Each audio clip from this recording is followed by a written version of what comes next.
I definitely think that like the number one like thing is like honestly confidence. Like you have to like be confident in yourself. You have to be confident in what you're doing, or else it's gonna show in the ring. It's gonna hello Kenzie. It's gonna Wait, who's Kenzie? oh, this is my cat. Okay, I was like, She just ran up on me, man.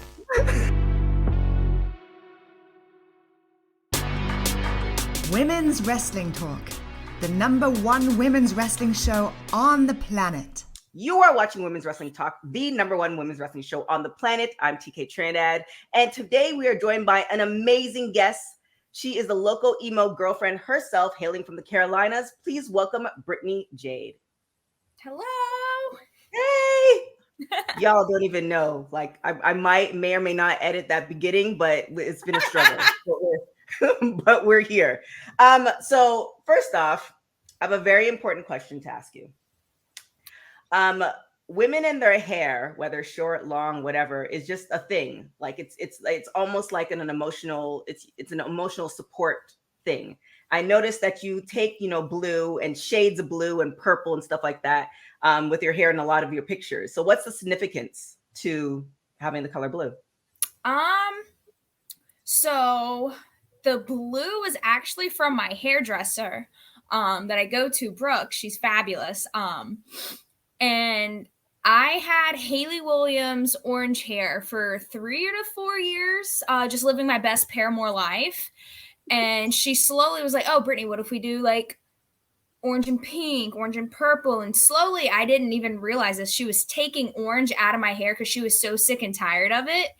And then I went in one day and she just put her hand, I'm in the chair. She puts her hands on my shoulder. She's like, the orange has got to go, honey. And I was just like, oh, okay. Like orange was my emotional support color. And she was just like, so are you okay with that? And I was just like, you know what, Brooke, whatever you're feeling today, let's go with it. Let's do it. And that is how the blue came along. Like she just was like, I'm feeling blue today. I like and it. I loved blue. I ended up loving the color more than orange, so I've kept it for a while. Nice. Yeah, I mean, like I'm definitely same thing with my my nail lady and my like hairstylist. It's like they come to a point because I've been doing like red for instance on my nails for forever. And my nail lady's like, yeah, if you come back, we're not doing red anymore. I'm just like, but I like red. So I totally understand that. But another thing that I heard in a previous interview that I don't think we really dived too deep into it is your dislike for chocolate mint, like anything. And I'm not, like hating on, like, I don't, it's not my favorite item either. However, like the dislike that you talked about, it was just a lot. So I just kind of want to dive into it a little bit more as to like, if there was an experience or just, it's like, I'm not feeling that. Oh, I'm not feeling it. And it's funny because it's my dad's favorite ice cream. Like he always had it on deck growing up. And every time he'd be like, try it, just try it. And every time I'd be like, huh. And I just hated it. And like, whenever somebody's like, oh, I want ice cream, and then like go for mint chocolate, I just have like these war flashbacks to my dad, like having me like try it every single time. It does not matter the brand or anything. Because people are like, oh, you can't eat that brand. You can't do that. And I'm just like, I just don't think it's for me, player. Like you have your fun with it over there, and I'm going to eat my ice cream over here. You keep your satanic ice cream over there. I'm not a fan. I don't like it. She said satanic. Okay. All right. I mean, I'm seeing there's a connection to the ice cream and your dad, but this is not one of those. It's not one of those shows. So we'll leave it at there. Don't bring any mint chocolate chip ice cream to Brittany. Got it. But you've been doing a lot, and for being 25, we're in a really great era with women's wrestling talk, and just we've interviewed so many women who are passionate about wrestling. You recently did Ring of Honor. What was that experience like with Athena? And it's just like, how did it all come about? It was a crazy experience. Like I was, very thankful because I've done like a lot of dark matches for AEW before. So of course, like the extra talent booker knew that I was in the area and was like, hey, like, we're in your area. Here are some dates for you if you would like to, like be a part of it. And I was like, hello, yeah, I'll be there. And I first got my foot in the door that way through my trainer, who just came off of his hot FTR match, James Drake of the Workhorsemen. He helped me get my foot in the door.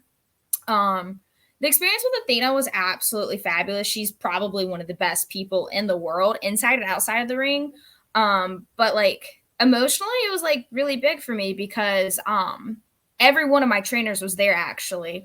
And like in the back, I had Caleb Conley and James D. Drake watching, the screen in the back, watching me do it. And then also out on the floor on commentary, somebody else who helped train me, Caprice Coleman, was doing commentary on my match. So like after my match, I actually did go into the bathroom and just emotionally cry and just let it out. Cause I was just like, this is so full circle. Like, not even 3 years ago, like I hadn't even had my first match yet. And all my trainers are working with me every week. And like, now they get to see me have a match on such a huge platform and they get to like watch it like in person. And it was just like a big full circle moment where it's like, I did it. I mean, that emotional cry, it takes me back. I won an award, I don't know, a couple months ago, and it was traumatic just getting to it. And I went to the bathroom, I had that emotional cry, and then I was upset at myself for having that emotional cry. So now that you said that, I kind of want to know, like, were you upset at yourself, or you're like, no, like, this is like, I deserve this emotional cry? Like, what was your mindset? I just couldn't believe it happened. I was just like crying because I was just like, wow, like I did it. Like when I first started training and bumping, like I would drive home sad crying, being like, I can never do this. Like I'm not capable of this. And then it like, full circle, like I'm wrestling Athena on Ring of Honor with all my trainers watching. And like, I was just like, I did that. Like I've worked my ass off. I've trained very hard. I still train very hard. And I was just like, I really did this. Cause like, it just, like when you're a women's wrestler, it's so cutthroat and it just feels like the world is against you. And in that moment, I was just like, everything, like the dominoes are falling exactly where they should be. Everything's going the way it should be. I'm where I'm supposed to be. Yeah, I mean, so you did ROH and like you referenced, you did AEW Dark as well. With those experiences, did you find that a lot more doors opened as far as, other promotions coming to you? Or is it kind of like you've been doing your thing and, that was just a great addition to? So AEW really did open a lot of doors for me because AEW was like my 13th match. And like I always say, like, oh, I feel like I was too green to be on AEW because I watched those matches back. I'm like, oh, my footwork could have been better. I could have sold this better. Like older Brittany, even though I'm not that old, like older Brittany watches back and goes, oh, well, I feel like I could have do this better now. But it definitely did open a lot of doors on me because it did give me like such a platform for new promotions to see like newer women. And like, I'm very glad that I went on and I had like those matches because other promotions like heard of me and like I really branched out a lot more. And like, obviously AEW thought like I did fine and they kept bringing me back. So that was super awesome of them. Very thankful for the opportunity always. But like, I feel like any wrestler would watch you back and be like, oh, I should have done that better. But we're also like our worst critics. Yeah. No, I remember watching Charlotte Flair's documentary, and she's talking about that, and it's like, bro, you've been you've been in the game for a minute. Like, I mean, I get it. But with that being said, I really want to talk about like the business of being a woman who wrestles, because what my pet peeve is people really don't understand all the work that's involved. It's like, yes, you do the training and yes, you do the matches, but what else, like in order to do this thing that you love, what else does it take? So I kind of want you to break it down for us as far as like what it takes to do this. I definitely think that like the number one like thing is like honestly confidence. Like you have to like be confident in yourself. You have to be confident in what you're doing, or else it's gonna show in the ring. It's gonna hello Kenzie. It's gonna wait, who's Kenzie? Oh, this is my cat. Okay, I was like, she just ran up on me, man. I'm like, girl, you just were fed. What is the issue? They like that. We've had a lot of cats and babies on these interviews, so it's fine, Ken. It's okay. Yeah, when I did my last podcast, my cat who has separation anxiety before me was all up in that podcast, just saying hello to the world. Hey, like attention But I to. mean, he's still right here. He's just saying hello off the camera. Got it. But yeah, I would say confidence is the number one thing because it's the thing that set me back the longest, and I wish somebody would have told me that. Mm-hmm. And then what about like social media? Like I noticed that you have, t-shirts, you're selling like pictures of yourself and stuff like that. It's just kind of like when I say the business, I'm thinking like the stuff beyond that. So like definitely you have to have the confidence because you can see the difference when somebody has the confidence versus somebody kind of just starting out and they're not sure as far as who they are as a character, but like the business behind it, as far as making the money or getting yourself out there or the social media. There he is. That is a big cat, by the way. Yes. This is a lot of lady right here. This is Yes. Kenzie. Hey Kenzie. What's wrong, mama? But yeah, lot of miles, lot of oil changes behind wrestling. Do your thing, girl. A lot of miles, a lot of oil changes, rotate your tires. A lot goes behind it. And I don't think a lot of people realize that. Like, you have to put money into it to make the money. Like, you have to invest in gear. Gear is not cheap. Because, like, you don't want to go out there in, like, boy shorts and a t-shirt looking crazy. Like, you don't look professional. And, starting off, that's what some people have. And financially, that's what they can afford. And that's okay in those moments. And, like, that's when, fans need to be like, oh, well, I see something in her. I want them to go further. And that's where, like, those 8x10s come in, the shirts come in, the bracelets, the pens, the whatever gimmicks that they have. Like, those really help your wrestlers out. They really do. Because, like, let's say you're only getting paid X amount of money to wrestle at this show 8 hours away. That's a lot of gas money. You have to buy food. And that is also miles towards oil changes, which I didn't think about until I was over a year in. And I was just like, damn. Like, it's like financially, I don't think a lot of people realize what we're signing up for. So whenever like Walgreens or somewhere does like the 8x10s 50% off online, like I'm sending out like messages to all my friends, or I'm posting statuses like, hey, like, wrestlers, put in your orders right now. You can get your 8x10s half off. And, you sell them at your gimmick table for $10. Like, it's like an $8 profit. And like that $10 could be like your wrestler's dinner. Like, you buying that one picture, like, even if your kid's like, oh, I love that person, like, supporting that wrestler, that $10, like that could be their dinner. That could have been their morning coffee to get there. Buying a t-shirt, this $25, $30, that fills up their gas tank to help get there. Right. It's a lot of financial responsibility that I didn't really know that I was diving into. And like, not even to mention, you have to pay for the 8x10s, you got to pay for the shirts. Yeah, that business aspect of it, I don't think people really realize. And then sometimes, I mean, I don't know about your friends, but sometimes people ask for discounts, and I'm like, yeah, no. No, I'm very glad a lot of my friends are, like, same age group as me, the Zillennials. So like they don't, as soon as that, like, they paid for my shirts full price off of Pro Wrestling Tees. They always buy an 8x10 at the table. They're like super awesome. And I'm just like, no discount codes. But like, hindsight goes back into that because my hairdresser is my friend. And if she ever tells me a discount price, I tip her the difference. And I'm like, I came here to support you, girl. I don't want a discount. Right. Yeah. Because if you don't support, then they go out of business. And then you're like, I really like that person. It's like, well, you should have supported them.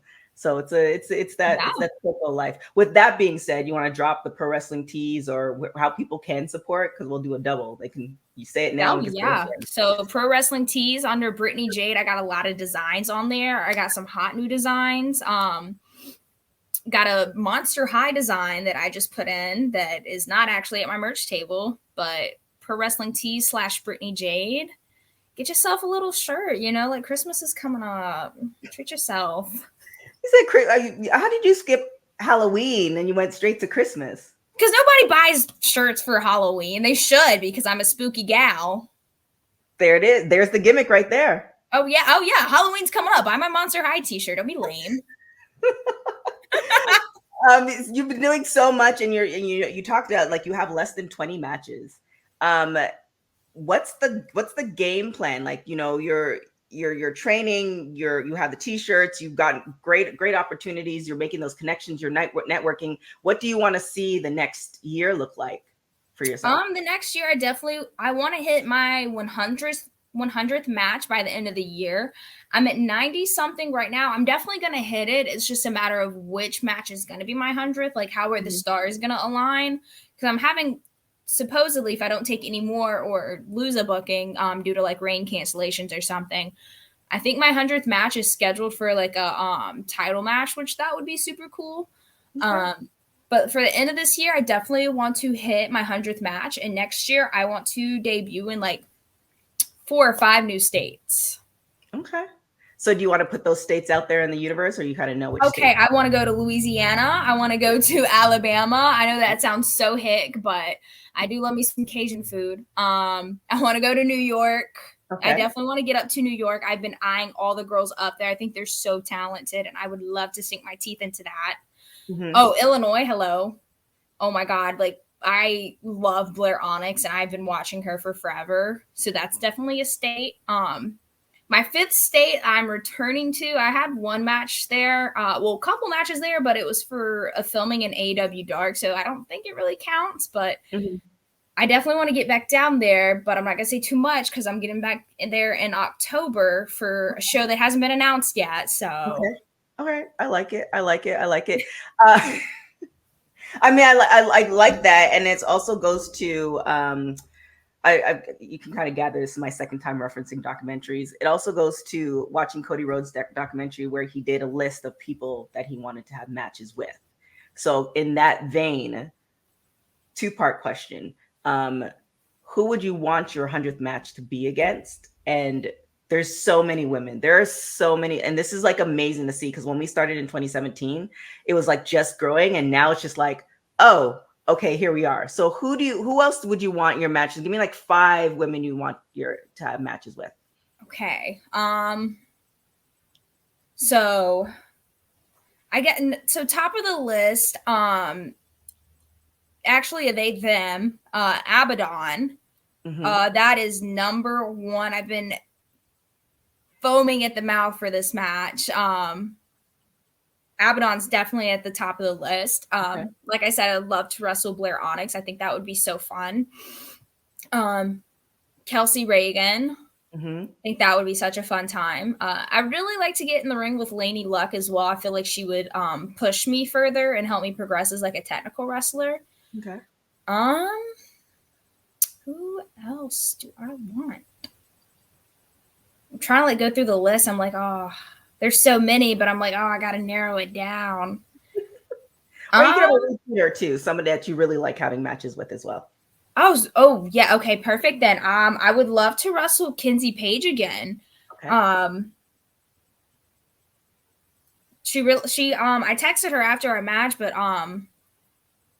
we called like a spotty match, and I was in my head about it, like, oh, can I remember all this? Can I get through all of this? And then we went out there, and she walked me through it. It was such a true professional. So I'd love to wrestle her again. Like now that, like, you know, like even though the match happened earlier this year and it's not that much later, I feel like every week I'm progressing with my training because you never stop learning. Yeah, definitely agree. I mean, we can only get better, especially if you put the work into it. So I appreciate that. Now, kind of, you know, I did a little deep dive on your social media. What is your workout like? We know you work out to be a wrestler, but like you look, your body's amazing. So what do you do to make it look that good? I get a lot of Starbucks in the morning, so that's the start. That's the start of the workout. What's your Starbucks order? Ooh, loaded quad. Right now is obviously the pumpkin spice latte, quad shot, sub oat milk. Quad. Okay. 4 shots. 4 shots of espresso. Okay. All right. Quad. Okay. All right. And yeah. The pumpkin spice. I'm actually, my shoot job is a server, barista, bartender, so I can do all of those, whatever position is. So it is a lot of walking. I'll hit 10K steps before I even get home. Okay. Because like I've had a lot of guys be like, wow, you've got some really muscular legs and like toned calves, and they're like, what do you do? And I'm like, I'm a bartender server. So that's the start of it. Like I guess that's like my pre-cardio. So I do want to say that gets me the legs that you see, those quadzilla over here. That is what you're seeing. And then I have very bad social anxiety. So my roommate is awesome and turned our garage into a home gym. We have a treadmill down there. Obviously, I do my hot girl walks. I do the 12, 3:30.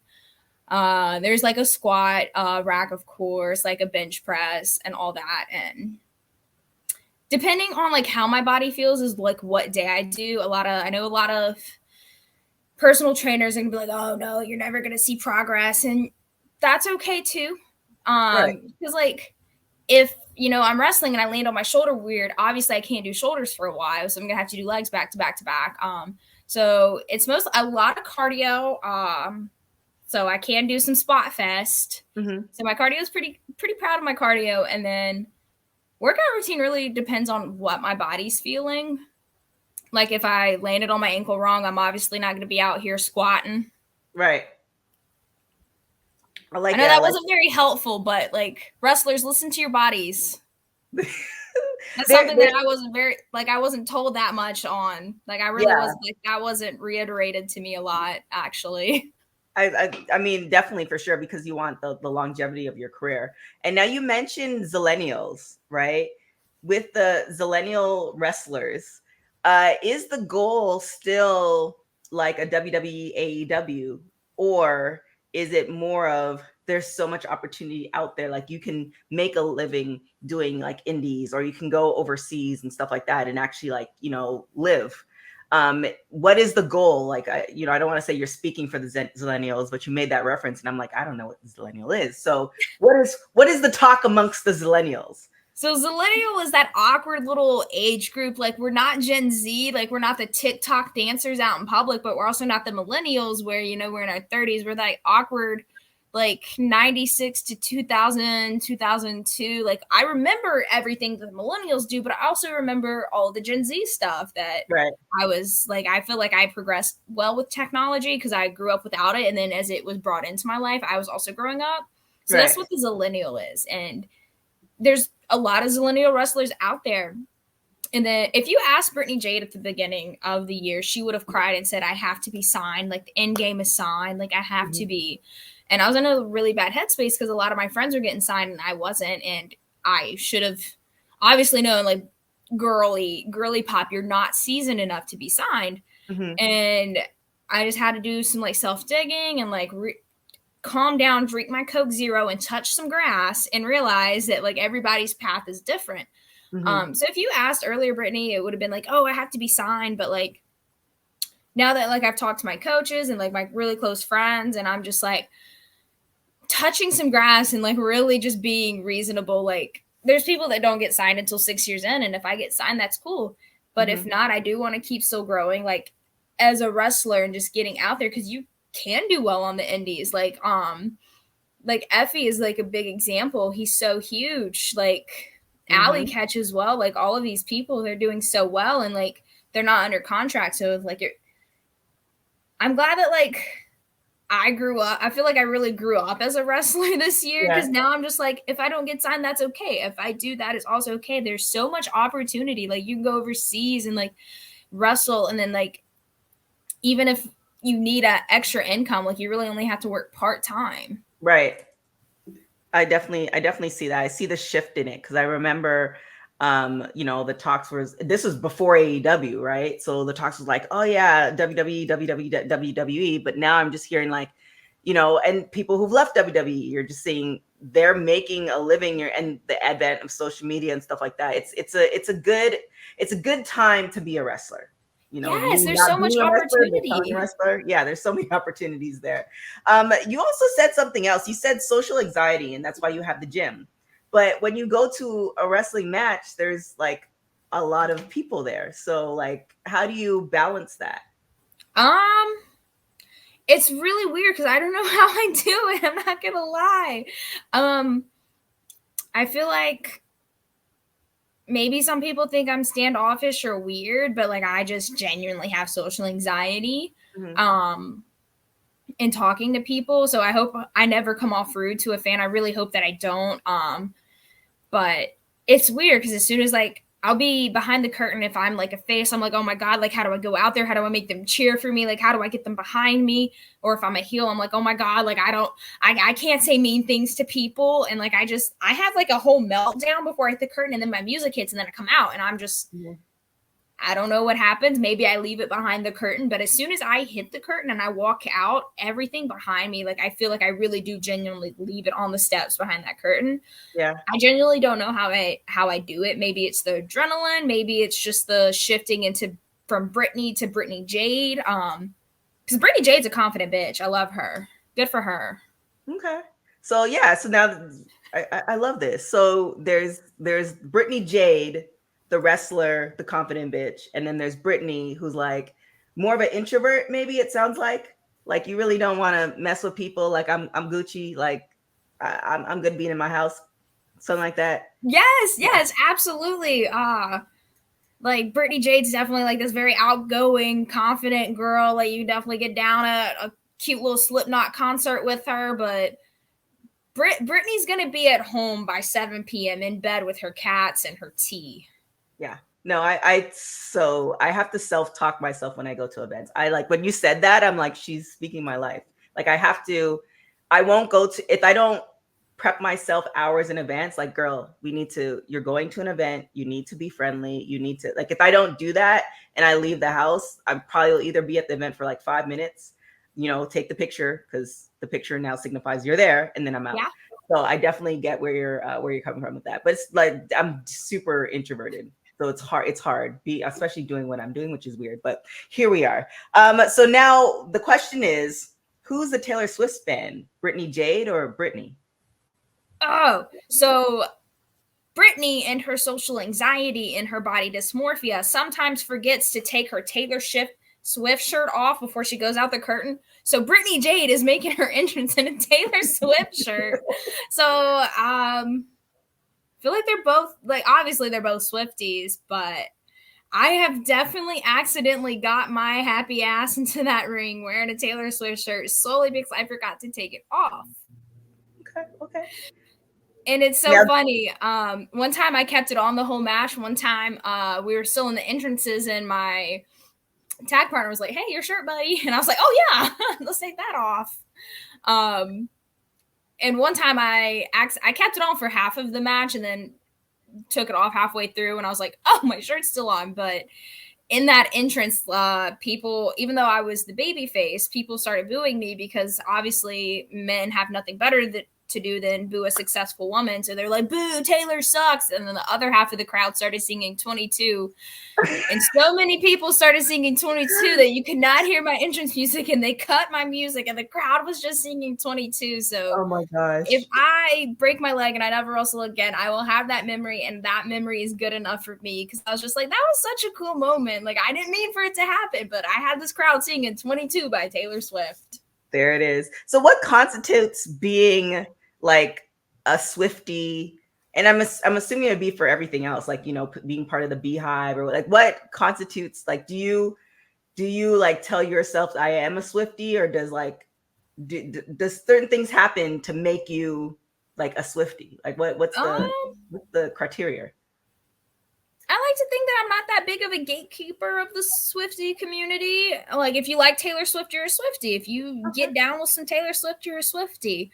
The only time I get a little eye twitchy and eye rolly and bombastic side eye is when some people that don't know half the songs get the Eras Tour tickets.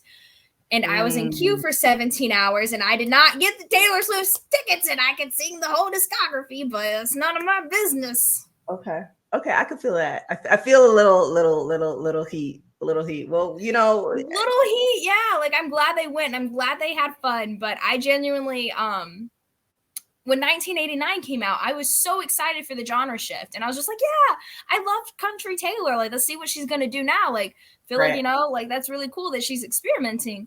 And I was like, obviously talking about it at school. I was like, yeah, I'm going to go to the midnight release. I'm going to go buy it. And people, like, girls were genuinely making fun of me. They were very mean girl. They were just like, you, Taylor Swift, that's so cringy. And then guess who I saw posting their Eras Tour outfits, because liking her came trendy. Oh, so you're talking about specific people. Okay. Yeah. Like, you know what? Like, if you like Taylor Swift and you're gonna go sing half the songs, that's cool. But the girls that made fun of me, I see you. I mean, the good and bad thing, and I'm not a Swiftie. I am a fan of successful women and women who do their stuff. It seems like in this new, and I have to do a little bit of digging in this new relationship that she's in. It seems like after all the relationships, she has really great albums. So, I'm really hoping that she does become happy and, whatever she wants. I don't know if she wants to get married or whatever, but when she's in a relationship, it just seems like that next album is going to be like fire. And when the album comes out, then she's going to be on tour again. And, hopefully you don't have to wait 17 hours. I don't know if that's like a good fingers crossed. Those earlier breakups, did inspire a lot of albums. I feel like I like the last albums the most because she was in a 7-year relationship. So they were kind of like, you grew up with Taylor. So like, I love Reputation all the way through Midnights because I'm just like, you know what? She has some real happy times writing these songs, like with her long-term boyfriend and not anymore and the Shutdown. We'll see what happens with that. Oh my gosh, Taylor Swift. It's very, very, very interesting. Aside from Taylor Swift, who else do you listen to? Like, what's the song that you listen to when you're getting ready, when you're like going from Brittany to Brittany Jade? What's that song that's like, I'm that bitch, we're here? Ooh, I love that. I love that question.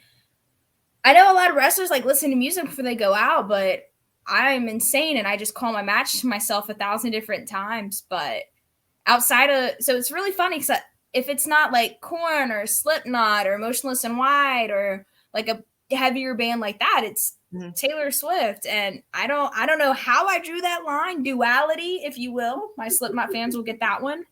I guess the two personalities. Probably something like that's very weird. Yeah, I'm just now realizing that.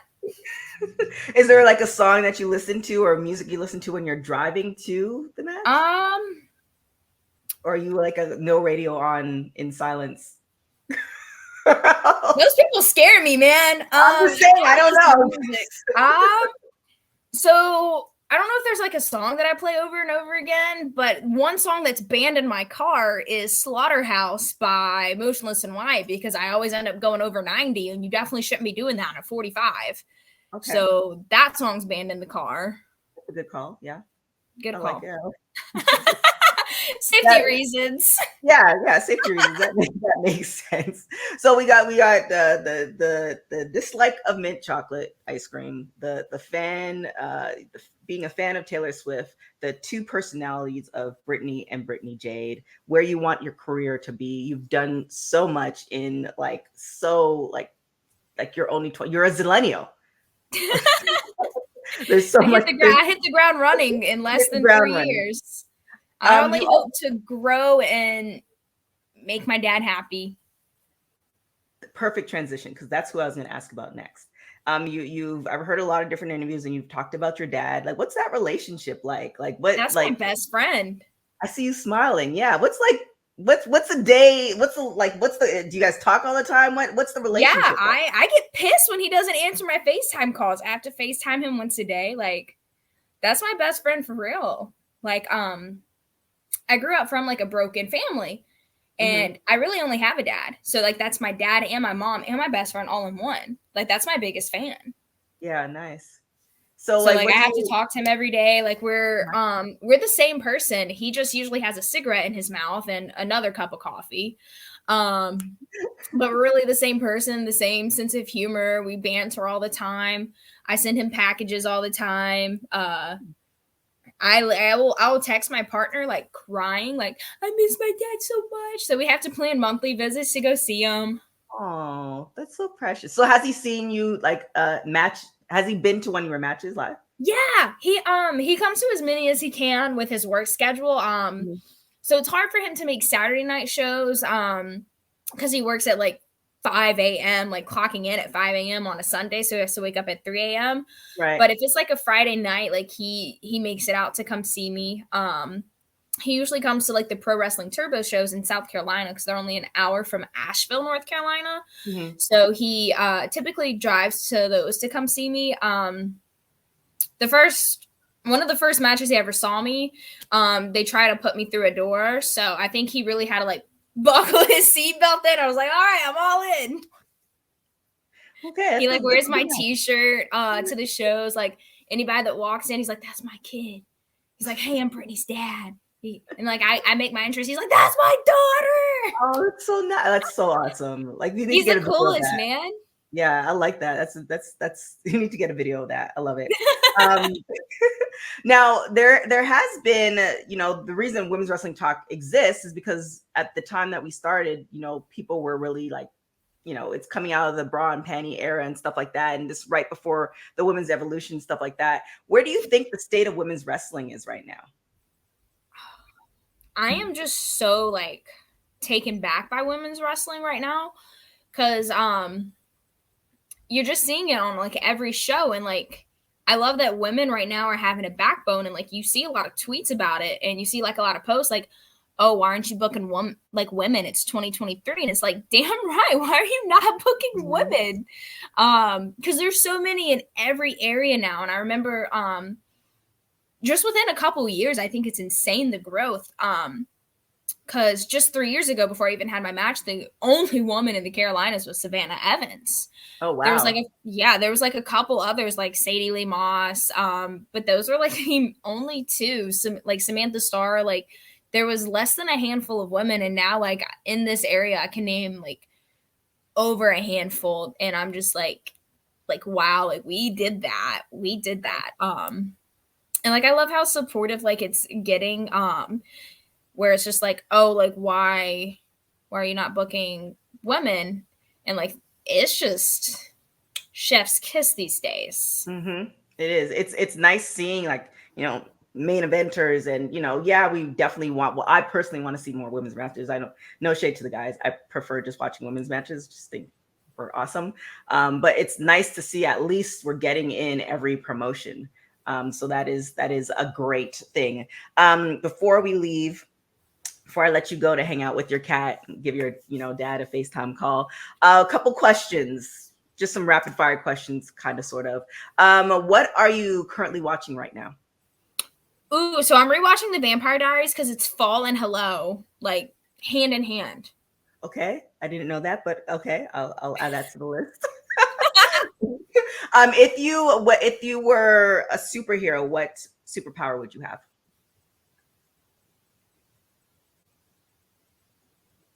I would want to say read minds because I'm nosy and I don't want to ask people what they're thinking or if they want to order a second appetizer or dessert. I like that. Your house is catched on fire and you only have time to save one thing. And let's take out, your cat is safe, your pets and your family and friends, all that is safe. You only have time to take out one inanimate object. What would it be?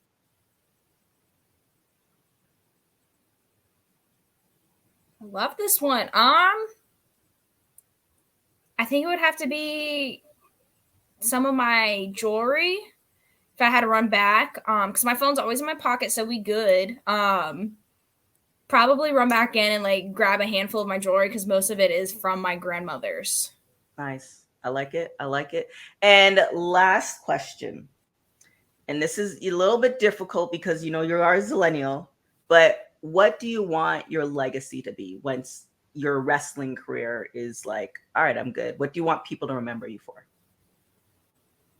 So when I can't bump anymore, I've actually been working, not going to name these people quite yet, but I've been learning how to book and promote. And I want to kind of be like Maria and have my own women's promotion. And I want my legacy to be like a safe place for women, whether it be wrestling or not. Like maybe like have like these shows where it's all women and maybe all of the donations go to Planned Parenthood or like a women's shelter, literally anything that can support women. Oh my God, I love that. That's amazing. That's mic drop. We good. With that being said, how can people support you so that you can therefore create this platform to support women? Also support like indie wrestling, like helping your local woman in your area helps me. Like, I'm a girl's girl. Like, if you go buy somebody's 8x10 that's a woman that's on their show, slay. Or like, if I'm in your area, just follow all my social medias. Buy some tickets. Come, you don't have to buy my 8x10. Just walk up and say, hey, I'm sorry if I'm awkward. I'm socially awkward. Just support indie wrestling, supports your independent wrestlers, whether it be my area or another area, because those people that you see in that ring in front of like 30 to 75 people is going to be on your TV one day. I like it. And so what's the socials? How can people follow the social, everything is Sad Hooligan, except for Snapchat. That's not me, guys. I don't know who that is. All socials is Sad Hooligan. Twitter, I guess it's called X now. I don't know. I haven't updated my phone. I'm bad with technology. Instagram, Sad Hooligan. I'm on there mostly. I'm mostly on there. Okay. Sad Hooligan on Twitter. I tweet some funny things sometimes. There it is. Well, I thank you so much for hopping on. Shout out to your dad. Shout out to, the jewelry your grandmother left you. Shout out to Starbucks. Shout out to your cat. Shout out to the gym. Just shout out to you. Like I said, it's great that we're in this era that, women can do whatever they want. And that is really cool. Like, I'm talking as if I'm like 100 years old, but I'm not. But it's just so awesome to just, especially in women's wrestling, just where we are right now. It's so amazing to see that. And it's amazing to see when I interview somebody that a year or two from now, they're doing amazing things at wherever promotion and they've grown. So I just wish nothing but the best for you in your career, and keep shining. Your energy is super positive. Oh, thank you. I appreciate it. I'm trying, man. That's all we can do. We can just wake up and try. Wake up, drink some coffee in your case, and then try. Exactly. Coffee first. Coffee first, man. There it is. Thank you guys for watching Women's Wrestling Talk. My name is TK Trindad. You can follow us on everything at WW Talk Pod. Until next time, guys. Ciao.